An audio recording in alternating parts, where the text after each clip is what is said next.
Hi ಎಲ್ಲರಿಗೂ welcome to ಭೂಮಿಸ್ passion. So ನಾವಿವತ್ತು ಮಡಿಕೇರಿ ಸಿಟಿನಲ್ಲಿರುವಂಥ ರಾಜಾ ಸೀಟ್ಗೆ ಹೋಗ್ತಾ ಇದ್ದೀವಿ. ಸಂಜೆ ಆಗಿದೆ ಈಗ. ಸೊ ಅಲ್ಲಿ ಸನ್ಸೆಟ್ ತುಂಬ ಫೇಮಸ್. ಸೊ ಇವಾಗಾದರೆ ಮೋಡ ಇರೋದ್ರಿಂದ ಸನ್ಸೆಟ್ ಕಾಣೋದು ಸ್ವಲ್ಪ ಡೌಟ್. ಸೊ ಹೋಗೋಣ ಬನ್ನಿ ರಾಜಾ ಸೀಟ್ಗೆ. ಈಗ ರೀಚ್ ಆಗಿದ್ದೀವಿ ರಾಜಾ ಸೀಟು. ಸೊ ವೀಕೆಂಡಲ್ಲಿ ಬಂದರೆ ಇಲ್ಲಿ ಪಾರ್ಕಿಂಗ್ ತುಂಬ ಪ್ರಾಬ್ಲಮ್ ಆಗುತ್ತೆ. ವೀಲರಲ್ಲೆಲ್ಲ ಬಂದರೆ ತುಂಬ ದೂರ ಪಾರ್ಕ್ ಮಾಡಬೇಕಾಗತ್ತೆ. ಇಲ್ಲಿ ಟಿಕೆಟ್ ಕೌಂಟರ್ ಸಮೇತ ಇದೆ. ಸೊ 20 ರೂಪೀಸ್ ಪರ್ ಪರ್ಸನ್ ಟಿಕೆಟ್ನ ಚಾರ್ಜ್ ಮಾಡ್ತಾರೆ. ಒಳಗೆ ಹೋದರೆ ತುಂಬ ಚೆನ್ನಾಗಿ ಮೇಂಟೈನ್ ಮಾಡಿರುವಂಥ ಒಂದು ಉದ್ಯಾನವನ ಇದೆ. ತುಂಬ ವೆರೈಟೀಸ್ ಆಫ್ ಫ್ಲವರ್ಸ್ ಕೂಡ ಇಲ್ಲಿದೆ. ಸಿಟಿ ಮಧ್ಯದಲ್ಲೇ ಈ ಪ್ಲೇಸ್ ಇದೆ. ಸೊ ಹಾಗಾಗಿ ಇಲ್ಲಿ ಮೋಸ್ಟ್ ಆಫ್ ದೆಮ್ ಬರ್ತಾರೆ ನೋಡೋದಕ್ಕೆ. ಆಮೇಲೆ ಇದು ಪರ್ಟಿಕ್ಯುಲರ್ ಯಾಕೆ ರಾಜಾ ಸೀಟ್ ಅಂತ ಹೆಸರಿಟ್ಟಿದ್ದಾರೆ ಅಂದರೆ ಇಲ್ಲಿ ಮಡಿಕೇರಿ ರಾಜ ಮತ್ತು ಅವರ ರಾಣಿ ಇಲ್ಲಿ ವಾಕಿಂಗ್ ಸಾಯಂಕಾಲಕ್ಕೆ ಬರೋರು. ಅಲ್ಲಿ ಕೂತ್ಕೊಂಡು ಒಂದು ವ್ಯೂ ಪಾಯಿಂಟ್ ಇದೆ, ಅಲ್ಲಿ ಕೂತ್ಕೊಂಡು ಇಡೀ ಮಡಿಕೇರಿ ಸಿಟಿ ವ್ಯೂನ ನೋಡೋರು. ಸೊ ಅದಕ್ಕೋಸ್ಕರ ರಾಜಾ ಸೀಟ್ ಅಂತ ಹೇಳ್ತಾರೆ. ಇಲ್ಲಿಗೆ ಬರೋಕ್ಕೆ ಬೆಸ್ಟ್ ಟೈಮ್ ಅಂದರೆ ಸನ್ಸೆಟ್ ಮತ್ತು ಅಥವಾ ಸನ್ರೈಸ್ ಕೂಡ. ಮಧ್ಯಾಹ್ನ ಹಾಗೆ ಬಂದರೆ ನಿಮಗೆ ಅಷ್ಟು ಚೆನ್ನಾಗಿ ಅಂತ ವ್ಯೂ ಕಾಣಲ್ಲ.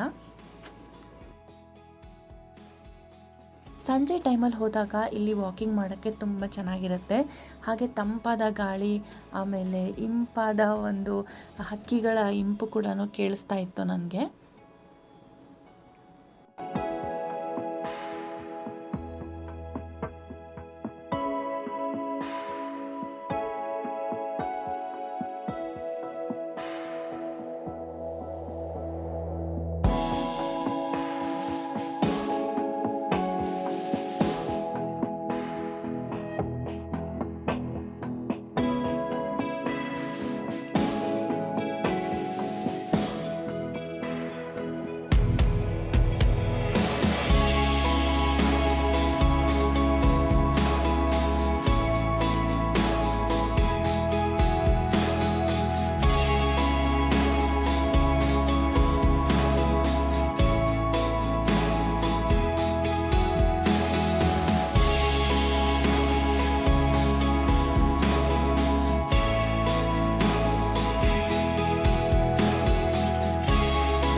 ಸೊ ನಡೆದು ಸುಸ್ತಾದರೆ ನಿಮ್ಗಲ್ಲಿ ಕೂತ್ಕೊಳ್ಳೋಕ್ಕೆ ವ್ಯವಸ್ಥೆ ಇದೆ, ಬೆಂಚ್ ಎಲ್ಲ ಮಾಡಿದ್ದಾರೆ. ಹಾಗೆ ಹೊಸದಾಗಿ ಇಲ್ಲಿ ಜಿಪ್ಲೈನ್ ಕೂಡ ಸ್ಟಾರ್ಟ್ ಮಾಡಿದ್ದಾರೆ.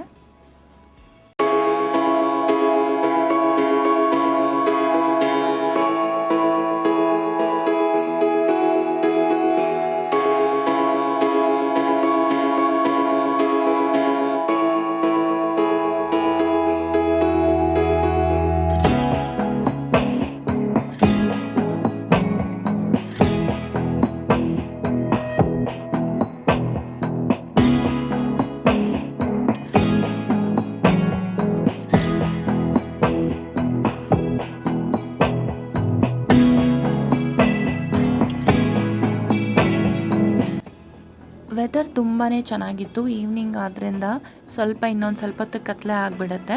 ಸೊ ಇಲ್ಲಿಂದ ನೀವು ನೋಡ್ಬೋದು ಎಷ್ಟು ಚೆನ್ನಾಗೇ ಇದೆ. ಸೊ ಇದು ಸ್ವಲ್ಪ ಹೊತ್ತಾದಮೇಲೆ ಇಷ್ಟು ಜಾಸ್ತಿ ಆಗೋಯ್ತು ಮಂಜು. ಸೊ ನೈಟ್ ಆಗ್ತಾ ಆಗ್ತಾ ಇಲ್ಲಿ ಚಳಿ ಜಾಸ್ತಿ ಆಗುತ್ತೆ.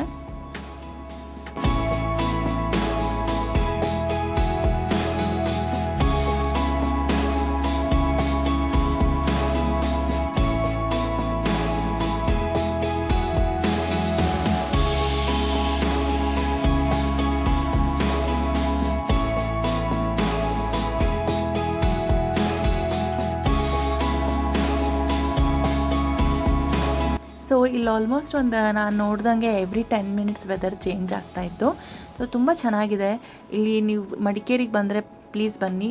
This is a must visit place.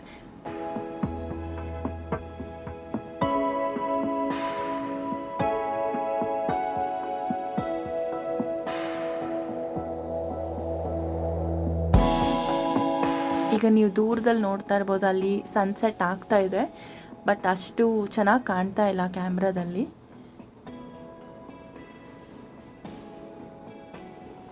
ಈಗ ನಿಮ್ಗೆ ಸ್ವಲ್ಪ ಕಾಣಿಸ್ಬೋದು ಈ ಕಡೆ ರೈಟ್ ಸೈಡಲ್ಲಿ. ಸೊ ತುಂಬ ಚೆನ್ನಾಗಿತ್ತು ಇಲ್ಲಿನ ವೆದರ್ ಆ್ಯಕ್ಚುಲಿ.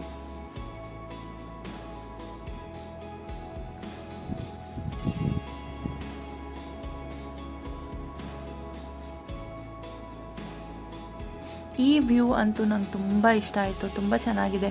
ದೂರದಲ್ಲಿ ಎಷ್ಟು ಚೆನ್ನಾಗಿ ಅಲ್ಲಿ ಮೋಡನ ನೋಡ್ಬೋದಾಗಿತ್ತು.